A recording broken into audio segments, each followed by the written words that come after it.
আসসালামু আলাইকুম। আমন্ত্রণ জাগো টিভি নিউজে, সঙ্গে আছে আমি আফরিন সুমনা। শুরুতে জানিয়ে দিচ্ছি সংবাদ শিরোনাম। সংযুক্ত আরব আমিরাতের আল ধাফরা ঘাঁটিতে ইরানি মিসাইল হামলায় পুড়ে কঙ্কাল 7টি F-35 যুদ্ধ বিমান। আমেরিকানদের পালাতে 36 ঘন্টা সময় বেঁধে দিল আমিরাত। যদি বেঁচে থাকেও নেতানিয়াহুকে খুঁজে বের করে মারব, আইআরজিসির ঘোষণা। চীন রাশিয়া ইরানকে ভালো রকম সামরিক সহায়তা দিচ্ছে, বললেন আব্বাস আরাকচি। ইরানের সমর্থনে মৃত্যুর দরজাখ্যাত বাব আল মন্দেব প্রণালী বন্ধের হুমকি হুথি যোদ্ধার। 20 ইসরায়েলি গুপ্তচরকে গ্রেফতার করল ইরান। ইরানের হামলায় ইসরায়েলে কি ঘটছে, একদিনেই শতাধিক আহত। ইরান যুদ্ধে প্রধান 2 লক্ষ্য অর্জনে ব্যর্থ ট্রাম্প, উল্টো নতুন বিপদে মাথা হেট।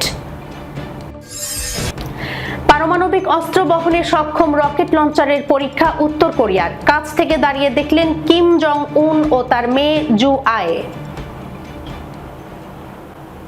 দর্শক শিরোনাম শুনছিলেন, এবার জানিয়ে দিচ্ছি বিস্তারিত। সংযুক্ত আরব আমিরাতের আল ধাফরা ঘাঁটিতে ইরানি মিসাইল হামলায় পুড়ে কঙ্কাল 7টি F-35 যুদ্ধ বিমান। আমেরিকানদের পালাতে 36 ঘন্টা সময় বেঁধে দিল আমিরাত। মধ্যপ্রাচ্যের ক্রমবর্ধমান সংঘাতে নতুন মাত্রা যোগ করে ইরানের ইসলামিক রেভলিউশনারি গার্ড কর্পস সংযুক্ত আরব আমিরাতের আল ধাফরা এয়ারবেসে ব্যাপক ক্ষেপণাস্ত্র ও ড্রোন হামলা চালিয়েছে। এই হামলায় আমেরিকার 7টি অত্যাধুনিক F-35 যুদ্ধ বিমান সম্পূর্ণ ধ্বংস হয়ে গেছে বলে দাবি করা হচ্ছে। একই সঙ্গে আমিরাত কর্তৃপক্ষ আমেরিকান বাহিনীকে দেশ ছাড়ার জন্য 36 ঘন্টার সময়সীমা বেঁধে দিয়েছে বলে খবর পাওয়া গেছে। আইআরজিসির অপারেশন ট্রু প্রমিস 3 এর 53তম ধাপের অংশ হিসেবে আল ধাফরা এয়ারবেসে একাধিকবার হামলা চালিয়েছে।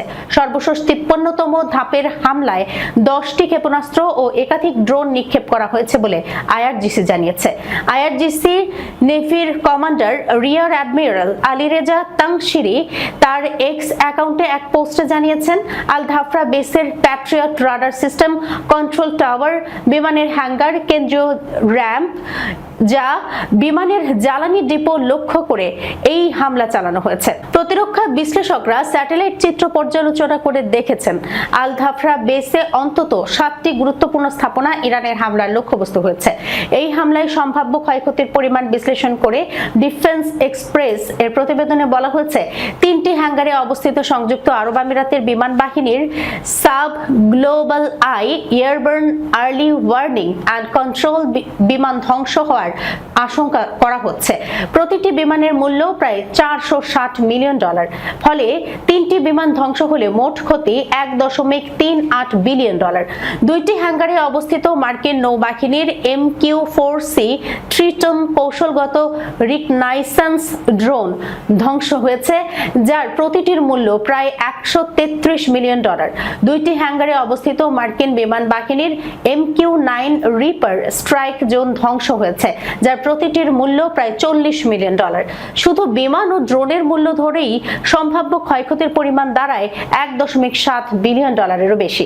ইরানি সংবাদ মাধ্যমের দাবি, আল ধাফরা বেসে অবস্থিত 7টি F-35 যুদ্ধ বিমান এই হামলায় সম্পূর্ণ ধ্বংস হয়ে গেছে।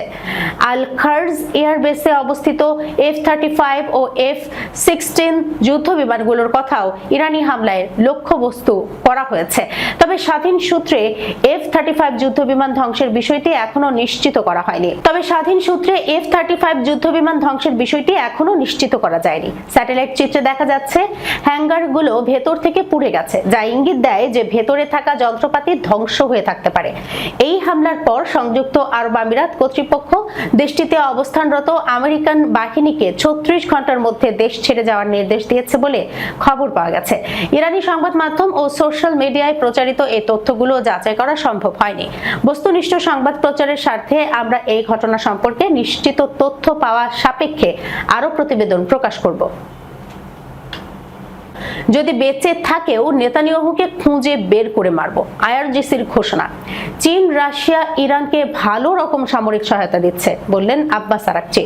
ইসরায়েলের যুদ্ধবাজ প্রধানমন্ত্রী বেনিয়ামিন নেতানিয়াহুকে খুঁজে বের করে হত্যার অঙ্গীকার করেছে ইরানের ইসলামিক বিপ্লবী গার্ড বাহিনী আইআরজিসি। আইআরজিসির এক বিবৃতিতে ইসরায়েলি প্রধানমন্ত্রীকে লক্ষ্যবস্তু হিসেবে ঘোষণা দেয়া হয়েছে, খবর এএফপির। ফরাসি বার্তা সংস্থা এএফপির এক প্রতিবেদনে এই তথ্য জানিয়ে বলা হয়েছে, ইসরায়েল ও যুক্তরাষ্ট্রের সঙ্গে চলমান যুদ্ধের মাঝে রোববার ইসরায়েলি প্রধানমন্ত্রী নেতানিয়াহুকে লক্ষ্যবস্তু করার অঙ্গীকার করেছে ইরানের ইসলামিক বিপ্লবী গার্ড বাহিনী। আইআরজিসির পরিচালিত সংবাদ মাধ্যম সেপাহ নিউজের প্রতিবেদনে বলা হয়েছে, যদি এই শিশু হত্যাকারী অপরাধী বেঁচে থাকেন তাহলে আমরা সম্পূর্ণ শক্তি দিয়ে তাড়া করে তাকে হত্যা করব। অবশ্য সোশ্যাল মিডিয়ায় অসমর্থিত সূত্রের বরাত দিয়ে গত এক সপ্তাহ ধরে নেতানিয়াহু ইরানের হামলায় নিহত হয়েছেন বলে প্রচার করা হচ্ছে। এদিকে রাশিয়া ও চীন বিভিন্ন উপায়ে ইরানকে সহায়তা করছে। এসব সহযোগিতার মধ্যে সামরিক সহযোগিতা রয়েছে বলে জানিয়েছেন ইরানের পররাষ্ট্রমন্ত্রী আব্বাস আরাকচি। গতকাল শনিবার সম্প্রচার মাধ্যম এমএস নাওকে দেয়া এক সাক্ষাৎকারে আরাকচি বলেন, যুক্তরাষ্ট্র ও ইসরায়েলের সঙ্গে যুদ্ধে তেহরানের জন্য রাশিয়া ও চীন কৌশলগত অংশীদার হিসেবে কাজ করছে। মার্কিন সংবাদ মাধ্যম পলিটিকোর খবরে বলা হয়েছে, ইরানের পররাষ্ট্রমন্ত্রী আব্বাস আরাকচি বলেছেন, অতীতে আমাদের ঘনিষ্ঠ সহযোগিতা ছিল যা এখনো অব্যাহত রয়েছে এবং এর মধ্যে সামরিক সহযোগিতাও রয়েছে। তিনি যোগ করেন, রাজনৈতিক, অর্থনৈতিক এমনকি সামরিক ক্ষেত্রেও এই দেশগুলোর সঙ্গে ইরানের ভালো রকমের সহযোগিতা রয়েছে। ইরানের প্রতি সমর্থন জানিয়ে মৃত্যুর দরজা খ্যাত বাব আল মানদেব প্রণালী বন্ধ করার হুমকি দিয়েছে ইয়েমেনের হুথি বিদ্রোহীরা। ইরানে চলমান ইসরায়েল মার্কিন অভিযানে সমর্থন দেয়া হলে এই প্রণালী বন্ধ করে দেয়া হবে। হুথি সামরিক বাহিনীর কর্মকর্তা আবেদ আল থাউর এই তথ্য জানিয়েছেন। প্রেস টিভির প্রতিবেদনে তথ্য মতে আবেদ আল থাউর জানিয়েছেন, যদি ইরানে স্থল সামরিক হস্তক্ষেপের সিদ্ধান্ত নেওয়া হয় তবে প্রথম পদক্ষেপ হতে পারে এই প্রণালীতে যুক্তরাষ্ট্র ও জায়নিস্ট শাসক গোষ্ঠীর বিরুদ্ধে নৌ অবরোধের আনুষ্ঠানিক ঘোষণা। এই নৌপথে চলাচল করা যুক্তরাষ্ট্রের ও ইসরায়েলের বাণিজ্যিক জাহাজ এবং যুদ্ধ জাহাজ, বিমানবাহী নৌযান সহ অন্যান্য যান এ অবরোধের আওতায় আসবে। তিনি আরো জানান, হুথিরা ইসরায়েলের বন্দরের দিকে যাওয়া সকল জাহাজের জন্য বাব আল মানদেব প্রণালী সম্পূর্ণ বন্ধ করার বিষয়েও পরিকল্পনা করছে। উল্লেখ্য, যুক্তরাষ্ট্র ও ইসরায়েল 28 ফেব্রুয়ারি ইরানের বিরুদ্ধে সামরিক অভিযান চালায়। তেহরান সহ বড় ইরানি শহরগুলো এই যৌথ হামলার লক্ষ্যবস্তুতে পরিণত হয়। মার্কিন হোয়াইট হাউস এই অভিযানের কারণ হিসেবে ইরানের সন্দেহভাজন ক্ষেপণাস্ত্র ও পারমাণবিক হুমকি উল্লেখ করেছে। জবাবে ইসরায়েলের লক্ষ্যবস্তুতে পাল্টা ক্ষেপণাস্ত্র ও ড্রোন হামলা চালিয়ে আসছে ইরানের ইসলামিক রেভলিউশনারি গার্ডস কর্পস। এ সময় বাহরাইন, জর্ডান, কুয়েত, কাতার, সৌদি আরব ও সংযুক্ত আরব আমিরাতে মার্কিন সামরিক ঘাঁটিগুলো মুহুর্মুহু হামলা চালায় ইরান। ইসরায়েলের হয়ে গুপ্তচর বৃত্তির অভিযোগে 20 জনকে গ্রেপ্তার করেছে ইরান। দেশটির রাষ্ট্রীয় সংবাদ মাধ্যমগুলো জানিয়েছে, আটককৃতরা ইসরায়েলি গোয়েন্দা সংস্থা মোসাদ এর হয়ে কাজ করছিল। তদন্তকারীদের দাবি, গ্রেপ্তারকৃতরা ইরানের সামরিক স্থাপনা, সংবেদনশীল নিরাপত্তা কেন্দ্র এবং পুলিশ ও সেনাবাহিনীর চলাচলের গোপন তথ্য ইসরায়েলকে সরবরাহ করত। অভিযোগ উঠেছে যে চলমান সংঘাতে ইরান জুড়ে যুক্তরাষ্ট্র ও ইসরায়েলের সাম্প্রতিক নিখুঁত হামলাগুলো সহজতর করতে এই গুপ্তচররা ইসরায়েলকে কৌশলগত লক্ষ্যবস্তুগুলোর অবস্থান জানিয়ে দিয়েছিল। গত 10 মার্চ ইরানের গোয়েন্দা মন্ত্রণালয় জানিয়েছিল যে তারা আমেরিকান জায়নবাদী শত্রু অর্থাৎ যুক্তরাষ্ট্র ও ইসরায়েলের হয়ে কাজ করা 30 জন ভাড়াটে এজেন্ট ও নাশকতামূলক অপতৎপরতাকারীকে আটক করেছে। এর মধ্যে এমন একজন বিদেশি নাগরিক রয়েছেন যিনি দুটি উপসাগরীয় দেশের প্রতিনিধি সেজে যুক্তরাষ্ট্র ও ইসরায়েলের হয়ে কাজ করছিলেন। ইরানি কর্মকর্তাদের মতে পরমাণু, জ্বালানি এবং সামরিক অবকাঠামোতে ইসরায়েলি হামলাগুলো মূলত ভেতরের তথ্যদাতার উপর ভিত্তি করেই চালানো হয়েছিল। তাই এই 20 জনের গ্রেপ্তারকে তারা একটি বড় ধরনের গোয়েন্দা সাফল্য হিসেবে দেখছেন। তেহরান হুঁশিয়ারি দিয়েছে যে অপরাধীদের কোনো প্রকার অনুকম্পা দেখানো হবে না এবং তাদের কঠোর শাস্তি দেওয়া হবে। সাধারণত এই ধরনের ঘোষণা ইরানের প্রকাশ্য বিচার বা মৃত্যুদণ্ড কার্যকরের পূর্বাভাস হিসেবে বিবেচিত হয়। এদিকে যুদ্ধের এই থমথমে পরিস্থিতিতে ইরানের অভ্যন্তরীণ নিরাপত্তা নিশ্চিত করতে এবং মোসাদের অনুপ্রবেশ ঠেকাতে নিয়মিতভাবে এই ধরনের আটকের খবর প্রকাশ করে তেহরান। ইরানের সামরিক বাহিনীর হামলার প্রভাবে ইসরায়েলে গত 24 ঘন্টায় শতাধিক মানুষ আহত হয়েছেন। রবিবার 15 মার্চ ইসরায়েলের স্বাস্থ্য মন্ত্রণালয়ের বরাত দিয়ে দেশটির সংবাদ মাধ্যম দ্য টাইমস অফ ইসরায়েল এই তথ্য জানিয়েছে। প্রতিবেদনে বলা হয়েছে, ইরানের সঙ্গে চলমান সংঘাতের জেরে গত 24 ঘন্টায় 108 জন আহত ব্যক্তিকে হাসপাতালে ভর্তি করা হয়েছে। তবে আহত হওয়ার সুনির্দিষ্ট কারণ সম্পর্কে বিস্তারিত জানায়নি স্বাস্থ্য মন্ত্রণালয়। তাদের মধ্যে কেউ কেউ সরাসরি ইরান থেকে ছোড়া ক্ষেপণাস্ত্র কিংবা লেবানন থেকে আসা রকেটের আঘাতে আহত হয়েছেন। এছাড়া নিরাপদ আশ্রয়ে যাওয়ার সময় হুড়োহুড়ির মধ্যেও অনেকেই আহত হয়েছেন বলে ধারণা করা হচ্ছে। ইসরায়েলের স্বাস্থ্য মন্ত্রণালয় সামাজিক যোগাযোগ মাধ্যম এক্সে দেয়া এক পোস্টে জানিয়েছে, গত 28 ফেব্রুয়ারি থেকে আজ সকাল পর্যন্ত মোট 3195 জন মানুষকে হাসপাতালে ভর্তি করা হয়েছে। তাদের মধ্যে বর্তমানে 81 জন চিকিৎসাধীন রয়েছেন বলে জানানো হয়েছে। সূত্র টাইমস অফ ইসরায়েল। ইরান যুদ্ধে প্রধান 2 লক্ষ্য অর্জনে ব্যর্থ ট্রাম্প, উল্টো নতুন বিপদে মাথা হেট। অহেতুক যুদ্ধে না জড়ানোর প্রতিশ্রুতি দিয়েই যুক্তরাষ্ট্রের প্রেসিডেন্ট পদে আসীন হন ডোনাল্ড ট্রাম্প। নির্বাচনী ক্যাম্পেইনে বারবারই যুদ্ধ ইস্যুতে পূর্বসূরীদের সমালোচনা করেছেন। এমনকি 2003 সালে রিপাবলিকান প্রেসিডেন্ট জর্জ ডব্লিউ বুশের শুরু করা ইরাক যুদ্ধেরও সমালোচক তিনি। আফগানিস্তানে প্রায় 2 দশক ধরে চলা যুদ্ধের ইতি টানতেও মরিয়া ছিলেন, কিন্তু সেই ভাবনা এখন ত্যাগ করেছেন ট্রাম্প। নিজের দ্বিতীয় মেয়াদে পুরোপুরি এক যুদ্ধবাজ প্রেসিডেন্ট বনে গেছেন তিনি। ভেনেজুয়েলার প্রেসিডেন্ট নিকোলাস মাদুরোকে তুলে নিয়ে গেছে যুক্তরাষ্ট্র। লাতিন আমেরিকার দেশটির সামরিক শক্তিমত্তা পিছিয়ে থাকায় প্রতিরোধ গড়তে পারেনি, এক প্রকার আত্মসমর্পণ করেছে। সেখান থেকে পাওয়া আত্মবিশ্বাসের জোরে তিনি ইরানেও হামলা চালিয়ে বসেছেন। মার্কিন গোয়েন্দা সংস্থাগুলো বারবার বলেছে যুক্তরাষ্ট্রে ইরানের হামলা চালানোর কোনো সম্ভাবনা নেই। এরপরও তিনি আরেক যুদ্ধবাজ ইসরায়েলের প্রধানমন্ত্রী বেনিয়ামিন নেতানিয়াহুর প্ররোচনায় গত 28 ফেব্রুয়ারি ইরানে হামলা চালিয়ে বসেছেন। যদিও যুক্তরাষ্ট্রের সরাসরি এই যুদ্ধের কোনো লক্ষ্য নির্ধারণ করেছে কিনা তা নিশ্চিত করা যায়নি।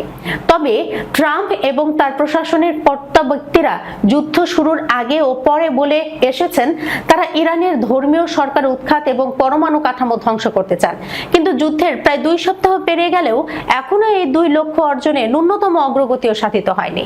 ইরানের সর্বোচ্চ নেতা আয়াতুল্লাহ আলী খামেনিকে যুদ্ধের প্রথম দিনই হত্যা করলেও তাতে ইরানের সরকার পতনের কোনো লক্ষণ দেখা যায়নি। দেশটি ইতিমধ্যে নতুন সর্বোচ্চ নেতা হিসেবে সিনিয়র খামেনির ছেলে মুস্তফা খামেনিকে নির্বাচিত করেছে।